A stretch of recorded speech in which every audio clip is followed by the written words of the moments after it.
పోషకాలను సేకరించడాన్ని పోషణ అంటారు. The process of gathering nutrients is called nutrition. The process of gathering nutrients is called nutrition. రాసుకోండి, చాలా important. పోషకాలను సేకరించడాన్ని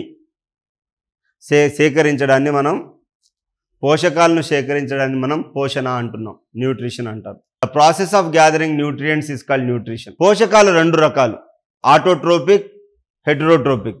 ఆటోట్రోపిక్ అంటే స్వయం పోషకాలు, హెటరోట్రోపిక్ అంటే పరపోషకాలు.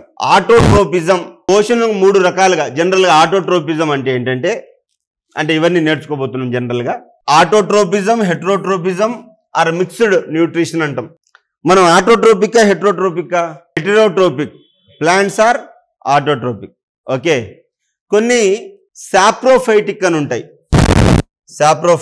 సాప్రోఫైటిక్ అంటే organisms gather nutrients dead and decaying material. అంటే చనిపోయిన లేదా కుళ్ళిన వాటి మీద నుంచి న్యూట్రియంట్స్, పోషకాలను గ్యాదర్ చేస్తే దాన్ని సాప్రోఫైటిక్ అంటారు. సో ఇవి 3 టైప్స్ జనరల్గా: autotrophic, heterotrophic, that is saprophytic.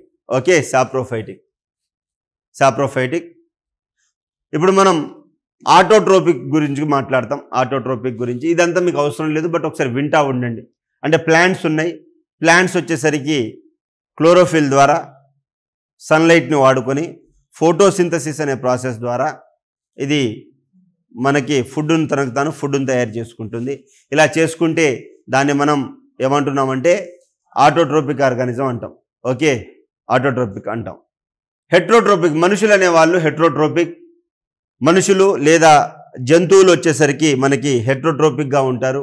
Heterotrophic ఇవంటే ఏంటంటే ఇవి స్వతహాగా, అంటే వాటికి క్లోరోఫిల్ ఉండవు కాబట్టి, స్వతహాగా ఆహారాన్ని ఉత్పత్తి చేసుకోలేవు కాబట్టి వీటిని మనం హెటరోట్రోపిక్ అంటున్నాం. సైంటిస్టులు ఏం చేస్తున్నారంటే మన సెల్లులో క్లోరోఫిల్ని యాడ్ చేసి మనల్ని కూడా హెటరోట్రోపిక్గా తయారు చేయడానికి ప్రయత్నం చేస్తున్నారు. ఈ యొక్క తింటారు చూడండి, ఆ ఆర్గానిజమ్స్ని హెర్బివోరస్, కార్నివోరస్, ఆమ్నివోరస్ అంటాం. శాకాహారులు, మాంసాహారులు, సర్వభక్షకాలు. ఇది చాలా ఇంపార్టెంట్, ఇది రాసుకోండి. అంటే కన్జ్యూమ్ చేసేవారు బేస్డ్ ఆన్ కన్జంప్షన్. అంటే ఏమంటారు దీన్ని? పోషణ based on consumption of the food. ఇలా రాసుకోండి, చాలా చాలా ఇంపార్టెంట్. అనేది ఇది ఆడ్ మ్యాన్ అవుట్లో కూడా అడుగుతాడు. Herbivorous, carnivorous and omnivorous. Herbivorous అంటే శాకాహారులు, కార్నివోరస్ అంటే మాంసాహారులు. పులి గడ్డి తినదు, ఎంత ఆకలేసినా గడ్డి తినదు, అది వేటకే వెళ్తుంది. అంటే పోషణ ఈ కింది విధాలుగా. అంటే న్యూట్రిషన్ కింద be divided in following type కదా, అట్లా అయింది. ఒక్క నిమిషం. ఇవి ఎగ్జామ్కి ఇంపార్టెంట్ అండి. టైప్స్ ఆఫ్ ఆర్గానిజమ్స్, జీవి రకాలు. ఓకే, జీవం యొక్క రకాలు, ఇవి చాలా ఇంపార్టెంట్ అండి. ఇవి ఎగ్జామ్లో అడుగుతారు. ఈ కొంచెం నాలెడ్జ్ ఉంటే ఏంటంటే మీకు ఎన్విరాన్మెంట్ చాలా ఈజీ అవుతుంది. Okay, types of organisms. Herbivorous అంటే మొక్కలను తినేవి. శాంగ్వివోరస్ అంటే రక్తాన్ని పీల్చేయి దోమలు. శాంగ్వివోరస్. Blood feeders. ఎగ్జాంపుల్ ఏంటి? మస్కిటో, దోమలు. మస్కిటో దోమలు. శాంగ్వివోరస్, రక్తాన్ని గ్రహిస్తాయి ఇవి. Polyphagy, eating many kinds of food. అన్ని రకాల పురుగులు తింటాడు, అన్ని తింటాడు మనిషి.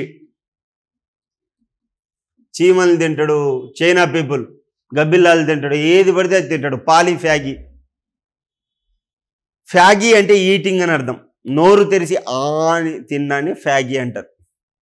కోప్రోఫాగి మల కబళనం, ఫీడింగ్ ఆన్ ఫీసెస్. తన ఫీసెస్ తనే తింటది. ఎవరు? కుందేలు. Coprophagy, feeding on faeces. Even పంది కూడా ఫీసెస్ తింటే బతుకుతుంది కదా.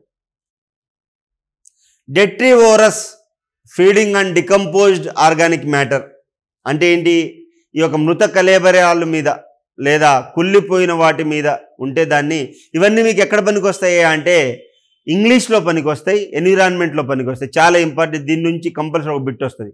ఎస్ఐ కానిస్టేబుల్కి బాగా నచ్చేటటువంటి ఇంగ్లీష్ వర్డింగ్లో ఇది చాలా ఇంపార్టెంట్ మీకు.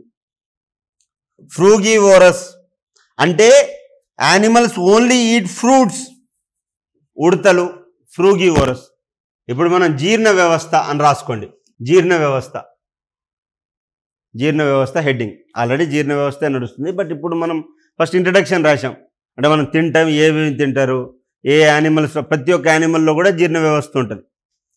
దీంట్లో ఉండే ఏంటంటే ఫస్ట్ ఆహార నాళం ఉంటుంది, ఈసోఫాగస్. జీర్ణ గ్రంథులు ఉంటాయి, డైజెస్టివ్ గ్లాండ్స్ ఉంటాయి. జీర్ణక్రియ విధానం ఉంటుంది, ద ప్రాసెస్ ఆఫ్ డైజెషన్ ఉంటాయి. ఈ మూడింటి గురించి చదువుతాం.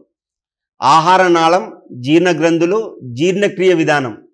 So the digestive system consist of elementary canal, digestive system, digestive gland అంటే జీర్ణ గ్రంథులు, and the process of digestion, జీర్ణక్రియ విధానం రాసుకోండి, చాలా చాలా ఇంపార్టెంట్.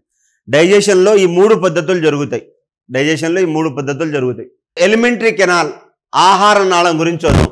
ఎలిమెంటరీ కెనాల్ అంటే నీ నోటి ఎంట్రన్స్ నుంచి రెక్టము, యానస్ దాకా, స్టార్టింగ్ నుంచి ఎండింగ్ వరకు, స్టార్టింగ్ టు ఎండింగ్ పైప్ ఉంటుంది కదా, ఈ కంప్లీట్ పైప్ మొత్తాన్ని మనం ఏమంటున్నామంటే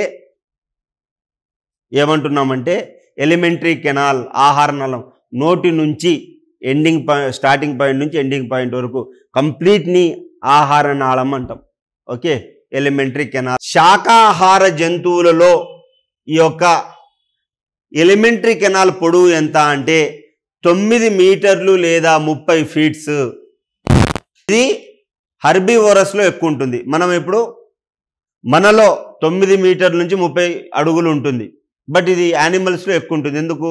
గడ్డిని మొత్తాన్ని జీర్ణం చేయాలి కాబట్టి ఎక్కువ ఉంటుంది. ఇది నోటితో ప్రారంభమై పాయువుతో అంతమయ్యే గొట్టం వంటి నిర్మాణం. It is a tubular structure starting from the mouth ending at the anus. Okay, ఇది అవసరం లేదు. మనది ఎన్ని మీటర్లు ఉంది సార్ అంటే 9 మీటర్స్. ఓకే, పాయువు వరకు. ఇది నీకు అవసరం లేదు, ఇది రాయకు. మనకి ఫస్ట్ నోరు, దాని తర్వాత బక్కల్ క్యావిటీ, ఇది బక్కల్ క్యావిటీ, నోటి గుహ, బక్కల్ క్యావిటీ. దాని తర్వాత ఫారెంక్స్ అంటే గ్రసనాళం, ఇక్కడ ఉంటుంది గ్రసనాళం. ఓకే, ఫారెంక్స్, గ్రసనాళం. దాని తర్వాత ఈసోఫాగస్ ఇక్కడ నుంచి స్టార్ట్ అవుతుంది.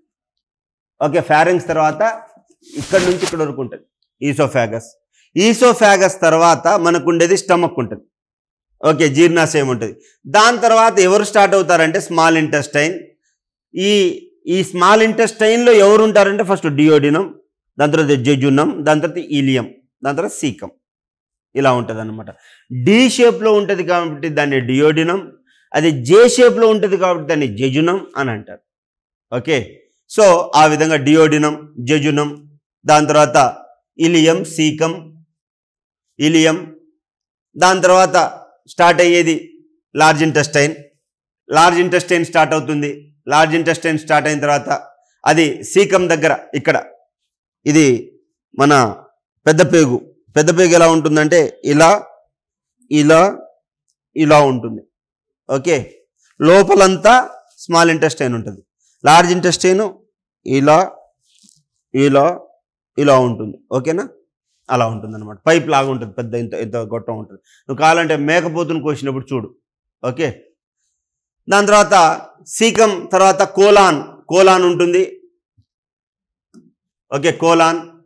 దాని తర్వాత రెక్టమ్ ఎక్కడ ఉంటుందంటే లెఫ్ట్ సైడ్ ఉంటుందన్నమాట రెక్టమ్. నువ్వు చికెన్ కోసినప్పుడు కందా అని తింటావు చూడు, ఒకటి గట్టిగా ఉంటుంది. ఓకే, ఫ్రై చేసుకొని పోలియో చుక్కల మీద తింటారు. ఓకే, దాని ఏమంటారు, తెలుగులో ఏమంటారండి మీరు? కందకాయ అంటారు చూసి, తెలుసా కందకాయ? అదన్నమాట. దాని తర్వాత యానస్ లాస్ట్లో ఉంటుంది. ఓకే, ఇది కంప్లీట్ డైజెస్టివ్ సిస్టమ్ యొక్క ఇది రాసుకోవాల్సిన పని లేదు, చిన్నప్పటి నుంచి చదువుతున్నారు. ఇప్పుడు మనం మానవ జీర్ణ వ్యవస్థ గురించి, హ్యూమన్ డైజెస్టివ్ సిస్టమ్ గురించి మాట్లాడుతున్నాం. ఫస్ట్లో ఓరల్ క్యావిటీ, నోటి గుహ మరియు నాలుక ఉంటుంది. దాని తర్వాత ఆహార నాళం, స్ప్లీన్ అంటే తిమ్మిరి, లివర్, కాలేయం, గాల్ బ్లాడర్, ప్యాంక్రియాస్, ఇవన్నీ ఉంటాయి. బొమ్మ గీసి చూపిస్తా. ఓకే, సబ్సిక్వెంట్గా బొమ్మ గీసి చూస్తే పిత్తాశయం ఇవన్నీ ఉంటాయి. చూడండి, మౌత్ ఫస్ట్ మనకి మౌత్ కదా.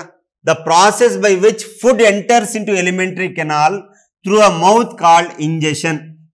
అంటే మనము ఏదైనా ఒక దానిని కొరికి తిని నమిలి తినే ప్రాసెస్ని ఇంజెషన్ అంటాం.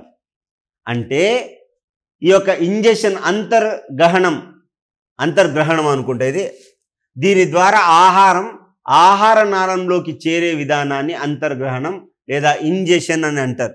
ఓకే, ఇది నీకు అవసరం లేదు. నీకు తెలుసా? నాకు తెలియదు. ఏంటి? అమీబా అనే ఏకకణ జీవి వేళ్ల లాంటి మిథ్య పాదాలు సూడోపోడియా సహాయంతో ఆహారాన్ని తీసుకునే విధానాన్ని సర్కంవెలేషన్ అంటారు. A unicellular organism called as amoeba uses finger-like projections called as pseudopodia to engulf food in a process is called circumvallation. చాలా ఇంపార్టెంట్. ఇది మీకు FCI లాంటి ఎగ్జామ్లో అడుగుతారు. ఫుడ్ కార్పొరేషన్ ఆఫ్ ఇండియా లాంటి ఎగ్జామ్లో ఇది అడిగారు. సర్కంవెలేషన్ అంటే ఏంటి అని అడుగుతారు. ఎగ్జామ్ చాలా ఇంపార్టెంట్. అమీబా అనే ఏకకణ జీవి వేళ్ల లాంటి మిథ్య పాదాలు సహాయంతో ఆహారాన్ని తీసుకునే విధానాన్ని సర్కంవెలేషన్ అంటాం. The unicellular organism called amoeba uses finger like projections called pseudopodia to engulf food. In this process is called circumvallation. చాలా ఇంపార్టెంట్. ఓకే, ఇది రాసుకున్నారు కదా, ఇదొకటే ఇంపార్టెంట్, మిగతా ఏం అవసరం లేదు. ఓకే, రాసుకున్నారా? ఫర్దర్గా వెళ్ళొచ్చా? రాసుకోండి, తొందర లేదు, రాసుకోండి. So buccal cavity. ఓకే, నోటి గుహ, బక్కల్ క్యావిటీ, నోటి గుహ. దీని గురించి చూద్దాం.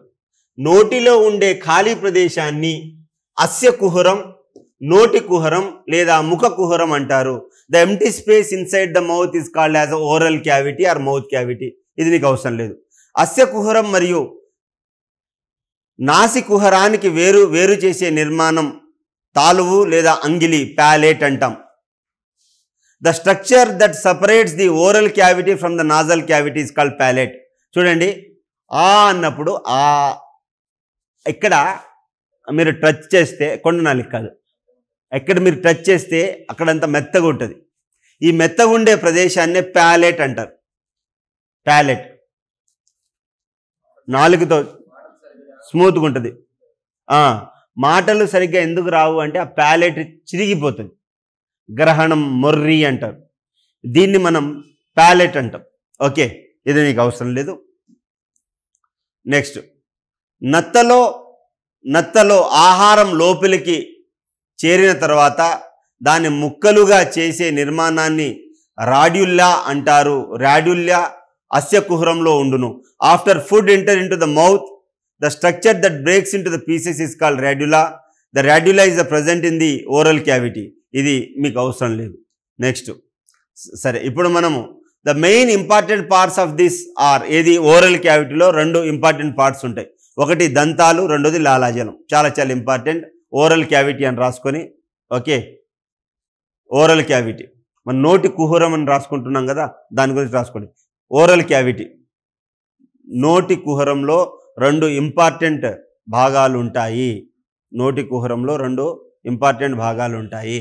ఒకటి టీత్, పళ్ళు. రెండోది సెలైవరీ గ్లాండ్స్, లాలాజల గ్రంథులు.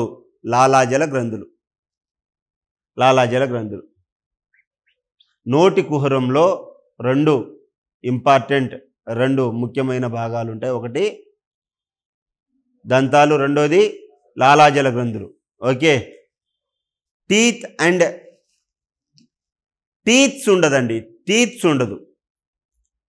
టీత్ అంటేనే ప్లూరల్, టూత్ అంటే సింగులర్. పంటి నొప్పి అంటే టూత్ పెయిన్ అనాలి, టూత్ పెయిన్. టీత్ అంటే group of tooths is called teeth.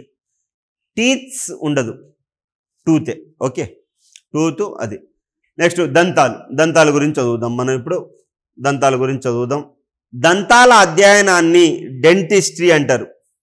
చాలా ఇంపార్టెంట్ అండి. ఇది ఎగ్జామ్లో అడుగుతారు.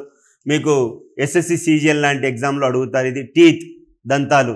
వీటి అధ్యయనాన్ని డెంటాలజీ లేదా ఓడెంటాలజీ అంటారు.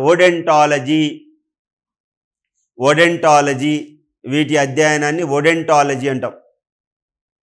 లేదా దీన్ని డెంటిస్ట్రీ అని కూడా అంటారు.